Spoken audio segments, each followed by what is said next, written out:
In this video, I'm going to show you how you can create a Gmail account. For more tutorials, make sure you subscribe, and let's get right into it. So the first thing you want to do is open up a browser of your choice, whether that's Google Chrome, Firefox, whichever you wish to use, and then you want to go ahead and search for Gmail. So when you search for Gmail, what you need to do is select the top search result here, and this will bring you to the main Gmail website. And then as you can see, you can click on create an account right here, or you can click on create an account right in the top right corner.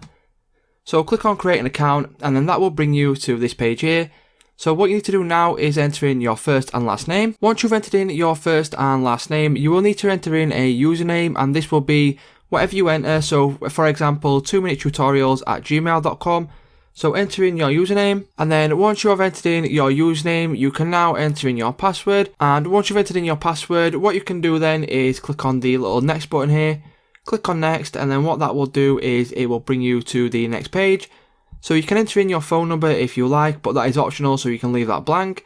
And you can also enter in a recovery email address, but that is also optional. But I would recommend entering in a recovery email if you have one. And then what you need to do is enter in your date of birth, so the day, the month and the year. So once you've entered in your date of birth, you will now need to select your gender.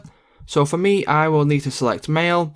So what you can do now, once you have entered in that information, is click on next. So confirm personalization settings and cookies. You need to go ahead, read through this information here. And then once you are happy, you can click on confirm. Once you click on confirm, you will need to read through the privacy and terms. And then once you've done that, you can click on agree. And then once you click on agree, as you can see, my Gmail has now been created. So that's how you can go ahead and create a Gmail account.